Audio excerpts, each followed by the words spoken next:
Selamat datang di saya Wibu.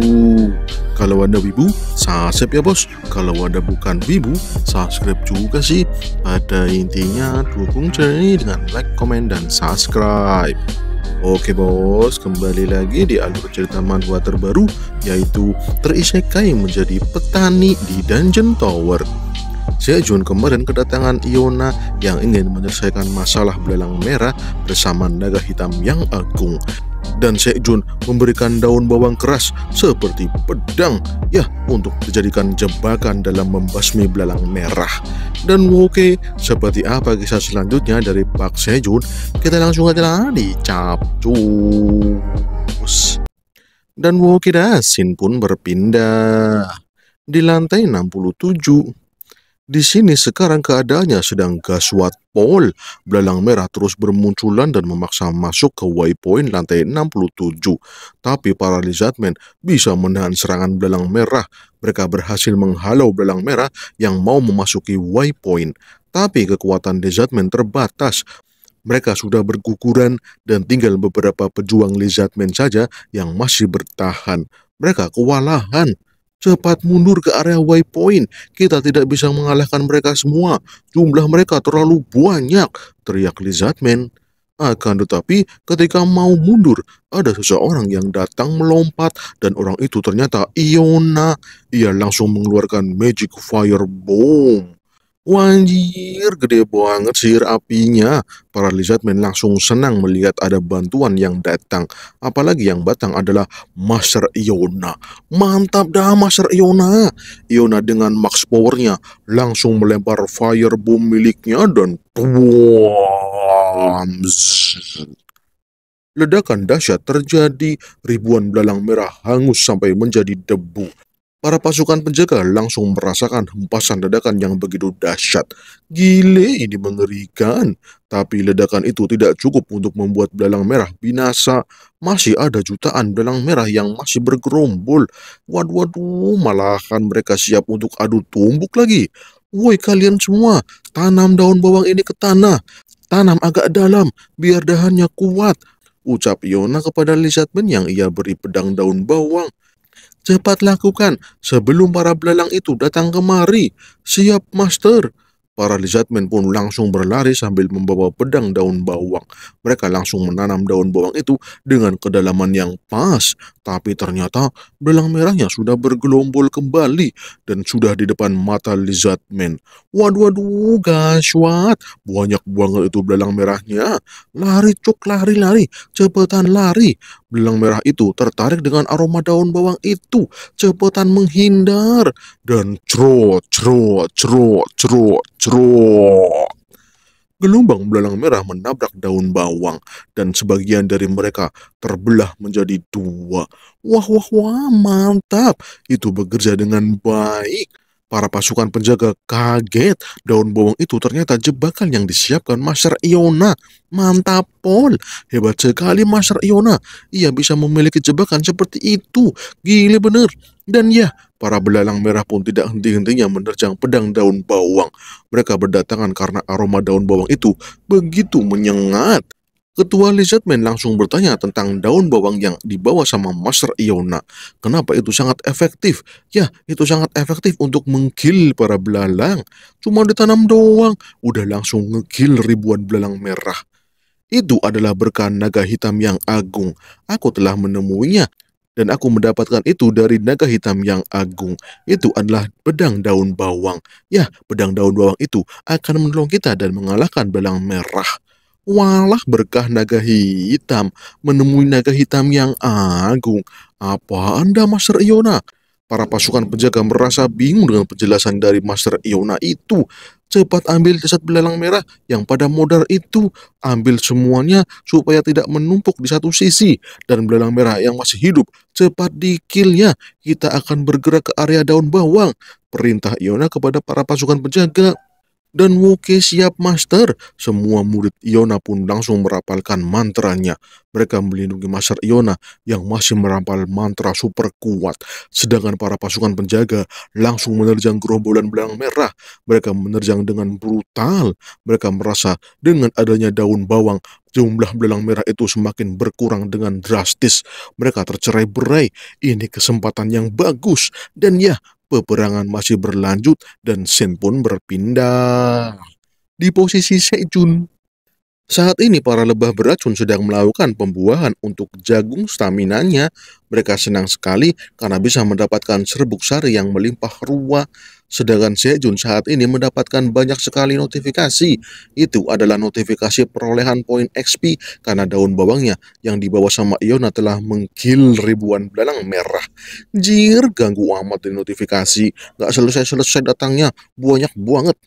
Kemudian Sejun melihat Keeng yang sedang berlatih menggunakan pedang daun bawang. Sepertinya ia mau bertarung juga. Tapi Keeng sepertinya kesusahan itu dah. Sedang ngapain dah tuh bocil? Kenapa daun bawang yang malah ditarik-tarik dan seret? Wah, ternyata dibelah sama si Keeng. Wadidaw, kuat banget si Keeng. Ia bisa membelah pedang daun bawang menjadi dua. Gile bener nih bocil beruang. Sejun jadi kagum melihat kekuatan dari Keeng. Ia bisa membelah pedang daun bawang menjadi dua. Keren Keeng, kau kuat sekali. Terima kasih ayah. Aku mau menggunakan ini untuk memotong daun bawang ayah. Aku mau membantu ayah. Kalau seperti ini kan aku bisa membantu ayah memotong daun bawang yang banyak. Mantap, kau memang anak ayah yang super duper kuat Keeng. Semangat ya, sang beruang terkuat akan datang, yaitu Keeng. Keeng senang sekali dipuji ayah Sejun. Ia pun diberi madu lebah beracun supaya cepat besar lagi. Ya, semakin besar dan semakin kuat. Kemudian kita flashback dulu ketika Iona dikasih pedang daun bawang. Saat itu Iona diberi 10 tangkai pedang daun bawang. Ya, baru 10 tangkai doang yang bisa dipanen sama Sejun. Belum ada lagi ya pedang daun bawangnya. Kau gunakan ini untuk pembasmian belalang merah di lantai 67. Gunakan dengan baik ya. Jangan sampai jatuh ke tangan monster yang tidak bertanggung jawab. Terima kasih Naga Hitam yang Agung. Aku sangat berterima kasih atas berkah dari Naga Hitam yang Agung. Aku akan menjaga benda berharga ini. Atas nama Ketua Guild Asosiasi Penyihir, aku Iona akan menjaga dengan baik benda berkah ini supaya tidak salah digunakan. Saya akan menggunakan jalur pedagang keliling yang digunakan sama Saleske Theo sebagai perantara antara aku dan Naga Hitam yang Agung. Ini aku gunakan supaya jalur pertemuan ini tetap menjadi rahasia. Ya, jadi mohon kerjasamanya ya Saleske Theo, kau akan berperan penting. Oke dah, siapnya. Dan lagi, untuk belalang merah yang modar, kami akan memberikannya kepada naga hitam yang agung. Kami akan kirim sebagai bentuk persembahan kami. Walah, sampai segitunya, kayaknya nggak perlu dah. Akan tetapi, woi Keeng, kenapa kau memakan belalang merah itu? Woi, itu bahaya, jangan dimakan.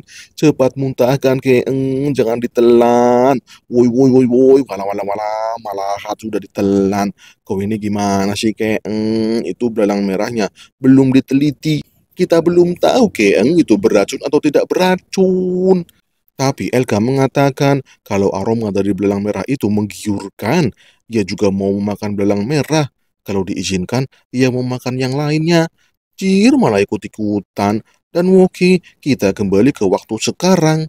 Saat ini Elka disuruh untuk mengantar pedang daun bawang kepada Iona. Hari ini panen sekitar 30 pedang daun bawang. Ini bisa digunakan untuk membantu Iona.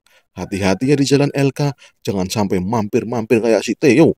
Siap Bos Sejun, aku akan langsung ke lantai 67 dan menemui Master Iona. Kemudian di lantai 67, para lizardmen sudah berhasil membumi hanguskan sebagian gerombolan dari gelalang merah. Mereka memakan belalang merah yang sudah pada modar, rasanya enak seperti udang mentah, manis-manis gitu. Dan ternyata ada banyak banget belalang merah yang sudah modar. Gile, kayaknya ada jutaan belalang merah yang pada mogat, sampai jadi tumpukan bukit. Tapi masih ada beberapa belalang merah yang masih hidup dan mereka memakan sesamanya. Belalang itu sepertinya cuma memiliki insting untuk memakan doang. Memang dah, belalang itu cuma monster tanpa akal. Kemudian kaum serigala perak sekarang diberi pekerjaan untuk mengangkut semua belalang merah yang pada mokat. Mereka diperintahkan untuk membagikan semua belalang merah itu ke setiap suku yang membutuhkan makanan, dan akhirnya lantai 67 bisa terselamatkan. Walaupun dampaknya adalah hutan mereka menjadi gundul, rumah hujan tropis bagi lizardman sudah musnah, butuh waktu lama untuk pemulihan kembali. Dan oke, kita kembali ke pertanian Sejun, yang mana sekarang Sejun sedang memanen tomat cherry yang sudah tumbuh di area permukaan. Woi Theo, kenapa kipasnya pelan-pelan? Kau harus mengencangkan kipasmu itu. Jangan males-malesan gitu, Theo. Ucap Sejun yang ternyata ia sedang menghukum si Theo. Tanganku sudah pegal sekalinya. Tolongnya, kembalikan aku menjadi sales Theo-nya. Tolong sudahi masa hukumanku nya. Salah sendiri kenapa kau menjual ubi matahariku. Kalau kau tidak sengaja mengambilnya, aku bisa memaafkannya. Tapi malahan dijual. Kau ini gimana sih? Itu bibit ubi jalar tulul malah dijual. Kau itu jangan sembarangan mengambil barang dan menjualnya. Ini pelajaran penting untukmu. Iyanya, maafkan akunya. Aku tidak akan berbuat seperti itu lagi nya. Tapinya itu untung sekalinya. Aku cuma menjualnya kepada hunter dongsiknya. Aku menyuruhnya untuk merahasiakannya. Jadi hubungan kita dengan dongsik jadi semakin bagusnya. Apalagi dengan penjualan ubi kuning matahari itu, omset kita meningkat drastisnya. Seharusnya saya juga memberiku hadiah besarnya. Hadiah palalu peyang. Hukumanmu ditambah menjadi 1 minggu full menjadi tukang kipas. Jangan berhenti 24 jam. Wanjir, ampunnya, ampun, aku sales keteonya. Bodoh amat, cepat kipas di sini. Aku sampai kepanasan di punggung ini. Waduh, dah. Theo langsung mengkipasi Sejun dengan cepat. Ia malah meminta ampun sambil nangis. Itu dada, kasihan amat sudah Theo. Lagian malah jual ubi jalar. Theo juga menawarkan untuk memijat Sejun. Punggungnya kan sakit ya, biar rileks gitu aku pijitnya. Sejun pun dipijit punggungnya sama si Theo. Sambil dipijit, Sejun melihat rentetan notifikasi naik level. Dan tiba-tiba Anda naik level, job terlihat terjadi, job petani menjadi 20. Job quest muncul, panen 1000 tanaman. Wanjir, level 20. Mantap. Sejun senang sekali mendapatkan notifikasi itu. Sampai-sampai Theo terjatuh. Waduh, malahan jatuh. Mantap, job quest muncul. Itu artinya aku akan berubah job. Gile, misinya 1000 tanaman yang harus dipanen. Oke dah, ini mah gampang. Sedikit-sedikit saja sampai mencapai 1000. Jos, kira-kira bakal berubah menjadi apa ya? Akan tetapi, Theo malah marah-marah. Ia marah karena terjatuh. Ia kan sedang mijitin Sejun, malah jatuh tiba-tiba. Sini biar aku pijitin wajah Sejun yang selalu manyun. Ini nih, biar makin ganteng. Waduh dah, malahan dipijit nggak pakai aturan, wadidaw. Dan oke dah, di sisi lain di lantai 99, ada Evil Willow yang melangkah maju ke area hutan milik beruang Crimson. Dan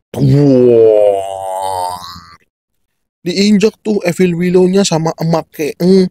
Ya, emak Keeng ternyata sedang membasmi beberapa Evil Willow yang merangkak naik ke wilayahnya. Ia merasa bingung karena Evil Willow-nya terlalu banyak. Biasanya kan gak banyak ya. Apa yang terjadi dengan Evil Willow ini ya? Kenapa mereka memasuki wilayahku? Ya, jumlahnya banyak lagi. Dasar kutu kumpret, dasar monster gak punya otak.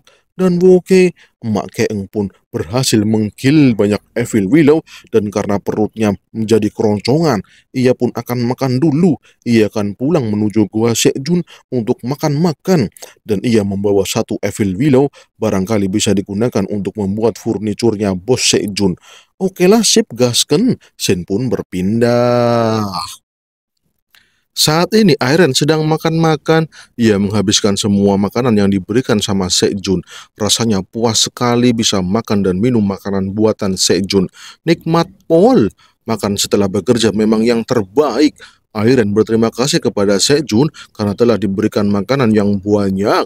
Enak-enak lagi. Mantap pol. Sejun yang sedang bersama kelinci pun mengatakan kepada Airen supaya makan yang banyak karena cadangan makanan sedang melimpah. Apalagi tanaman yang di permukaan sudah diperluas. Ya, para Minotaur bekerja dengan baik. Jadinya pertanian Sejun sekarang sangatlah maju. Kemudian Sejun kembali mendapatkan rentetan perolehan poin XP dari hama belalang merah. Ya, Sejun masih heran dengan itu. Soalnya rentetan notifikasi itu nggak mau berhenti. Muncul terus-menerus. Emangnya belalang merahnya nggak habis-habis ya? Airen pun mengecek layar informasi terkait dengan belalang merah, dan ternyata belalang merah yang sudah dikill ada 1 juta, dan yang masih berkeliaran ada 6 juta. Masih banyak sekali belalang merah yang belum dikill. Jadi mungkin para pasukan asosiasi masih bertarung di lantai 67, dan pedang daun bawangnya masih dijadikan jebakan. Sejun merasa heran dengan jumlah belalang merah yang terus bertambah. Kemarin kan ada 5 juta, lah ini malah 6 juta. Gile, modal 1 juta, berarti ada 7 juta doang. Wah, wah, wah, banyak banget belalang merahnya. Pantesan, akhirnya nangis-nangis. Soalnya itu bisa menjadi ancaman serius bagi makhluk hidup di Dungeon Tower. Kemudian Iron mengecek sesuatu di kristalnya.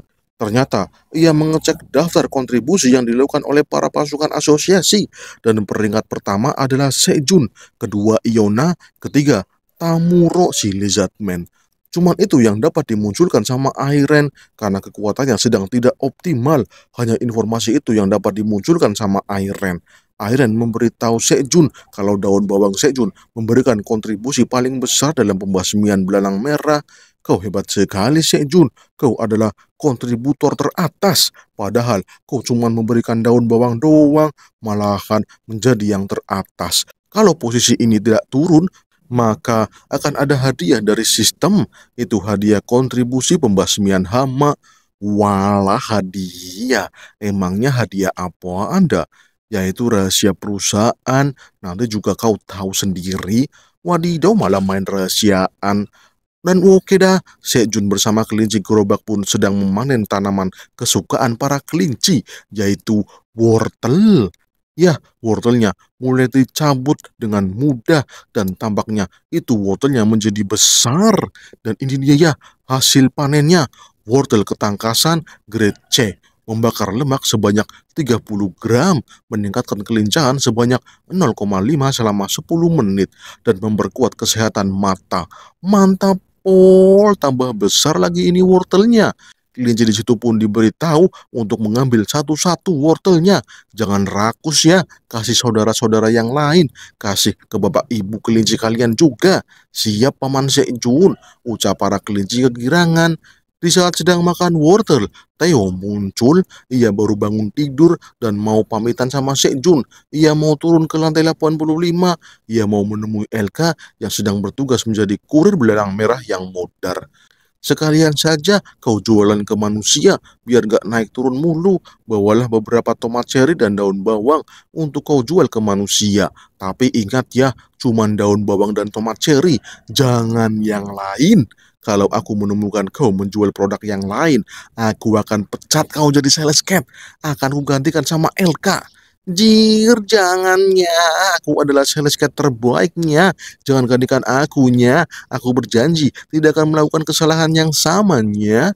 Di saat sedang ngomel-ngomel, si Pimik datang. Ia memberitahu kalau rumah Bos Sejun telah selesai. Semuanya sudah jadi bos. Bos Sejun bisa melihatnya sekarang. Silakan Bos Sejun, lihatlah rumah Bos Sejun. Dan oke, langsung ke lokasi rumahnya Sejun. Ini dia rumahnya. Rumah batu bata dengan atap daun bawang. Wadidaw, keren banget ini. Akhirnya punya rumah cuk. Setelah sekian lama tidur beralaskan daun bawang, sekarang sudah ada rumah sendiri. Mantap Pol. Apalagi sudah ada pintu dan jendela. Dapurnya juga sudah ada kompornya, kompor pawon, dan lagi ada lantai ubinnya.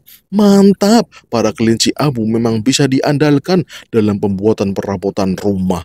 Top dah buat kelinci abu. Sejun pun mencoba lantai ubin yang dijadikan kasur sama kelinci abu. Kasur ubin ini walaupun keras tapi ada penghangatannya. Ya, karena hangat, ini bisa dijadikan untuk relaksasi. Sejun akan merasakan relaksasi yang begitu bagus ketika ia tidur di kasur ini. Dan juga ini bisa untuk membantu rileks ya saat Sejun kelelahan setelah bekerja di ladang. Kalian memang hebat, bisa membuat lantai pemanas segala. Sungguh luar biasa. Kalian belajar dari mana dah? Kok ahli bener membangun seperti ini? Pimik pun menjelaskan kalau semua kelinci abu bisa membangun ini karena diajari oleh leluhur mereka, yang mana mereka diajari oleh sekawanan suku anjing dari lantai 56. Mereka itu tetangga yang baik dan juga kuli paling handal di Dungeon Tower. Wah, luar biasa. Ternyata sehebat-hebatnya kalian, masih ada yang lebih hebat lagi. Aku jadi ingin ketemu sama suku anjing. Barangkali bisa minta dibuatin istana sama mereka. Kemudian Keeng menemukan ada pintu kecil yang menempel di tembok rumah Sejun. Itu pintu apaan, ayah? Kenapa itu ada di situ, ayah? Sejun pun membuka pintu itu dan ternyata Sejun dan Theo kaget. Ya, mereka kaget melihat apa yang ada di balik pintu itu. Dan ternyata, zeng, si kelinci sabit lagi bikin anak sama si pidik. Wadidaw, malahan diganggu lagi. Maaf kelinci sabit, maaf, silakan lanjutkan. Ucap Sejun berlari sambil membawa Theo dan Keeng. Waduh, malahan lagi enak-enak malah diganggu. Waduh, Sejun jadi shock berat. Rumahnya dijadikan tempat mesum para kelinci, wanjir. Ternyata kelinci abu sekarang membuat rumah di balik dinding rumah Sejun. Waduh, malahan rumah gue malah jadi tempat lokalisasi, ampun dah. Dan ya, beberapa saat kemudian, di situ ada Ibu Keeng yang telah kembali dari tugas patrolinya. Sejun merasa Ibu Keeng terlalu banyak bekerja, padahal ia jarang makan ya. Ya gimana lagi bos, akhir-akhir ini banyak sekali monster pohon yang datang di wilayah ini. Jadi perlu dibasmi. Ia sebenarnya juga lapar, tapi demi keselamatan pertanian Sejun, aku akan berjuang sekuat tenaga. Dan ini dia bangkai monster willow, barangkali bisa digunakan untuk bos Sejun membangun furnitur. Wadidaw, gede amat, ini kayak pohon tua yang sudah tumbang. Terima kasih Ibu Keeng, sepertinya ini kayu yang sangat bagus untuk dijadikan furnitur. Ibu Keeng merasa senang kalau ini berfungsi dengan baik. Ia akan membawa bangkai willow yang lainnya. Masih banyak itu di dalam hutan. Dan oke, karena Ibu Keeng sudah selesai makan, ia pun akan kembali patroli, sekalian mengantar Theo menuju ke tunnel perlintasan. Oke kalian berdua, hati-hati ya di jalan, jangan sampai gelut-gelut lagi, ucap Sejun. Dan ya, Pimik pun mendekati kayu willow itu, ia mulai meneliti kayu dari monster ini. Ia berpikir akan menjadikan monster kayu ini beberapa furnitur yang bagus, seperti kursi dan meja. Ya, itu akan sangat bagus sekali menggunakan kayu ini. Pimik pun memunculkan sihir kampaknya.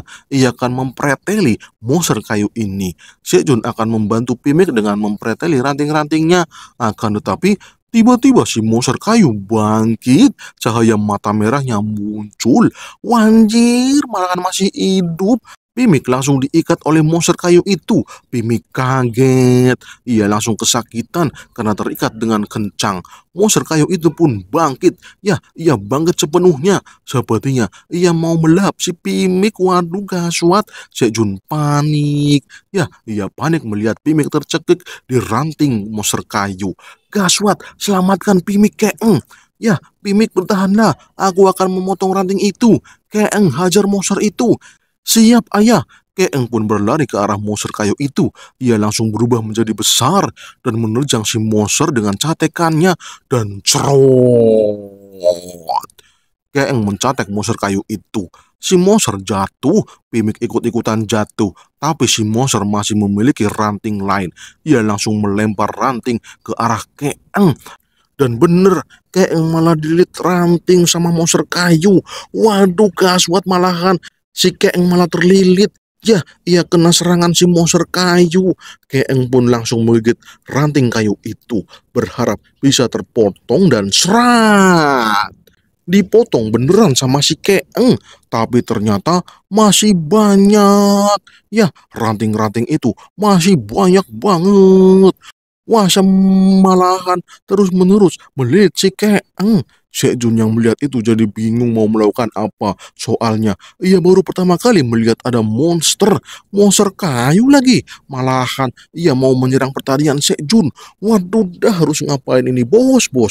Iron yang melihat itu langsung bertanya, itu kenapa monster willow-nya datang ke wilayah pertanian? Apa yang dilakukan sama monster kayu itu? Iron langsung mencari tahu di buku panduan monster terkait dengan Evil Willow dan ketemu.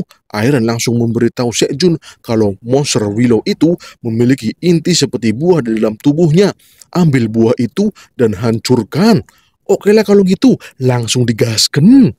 Keeng masih berjibaku melawan ranting-ranting yang melilit dirinya. Kemudian Keeng disuruh Sejun untuk menjadi kecil. Keeng pun langsung berubah menjadi kecil dan si monster malah kaget karena lilitannya langsung lepas.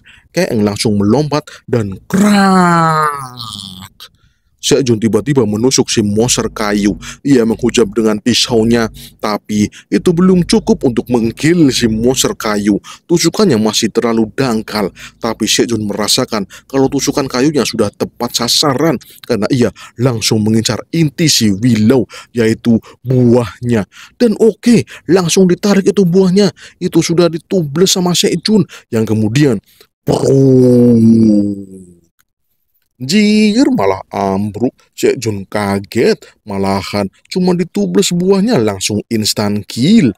Sejun mendapatkan poin XP yaitu 50 poin XP. Tapi wajahnya benar-benar panik. Ini pertama kalinya Sejun melawan monster dan mengkillnya. Bangke bener, bikin gemetaran. Ayah, di situ ada banyak ayah. Lihat itu ayah. Ucap Keeng memanggil ayah Sejun, dan ternyata Sejun melihat pemandangan yang menyeramkan. Karena pertanian Sejun dalam bahaya. Puluhan monster willow datang. Mereka bergerombol mendatangi pertanian Sejun. Waduh, gaswat. Kenapa semuanya kesini? Waduh, bahaya ini mah. Waduh, harus gimana ini? Dada. Sejun jadi panik. Soalnya monster willow itu bergerak dengan cepat mengarah ke pertanian Sejun. Bisa hancur ini pertanian Sejun. Bisa gaswat. Saking gaswatnya, part ini langsung bersambung. Wadidaw, malah bersambung. Dadah. Oke kawan-kawan semuanya, terima kasih sudah mau menonton saya Wibu. Tempatnya alur cerita manhwa terbaru. Oke bos, jangan lupa like, komen, dan subscribe. Oke siap, terima kasih. Salam cus.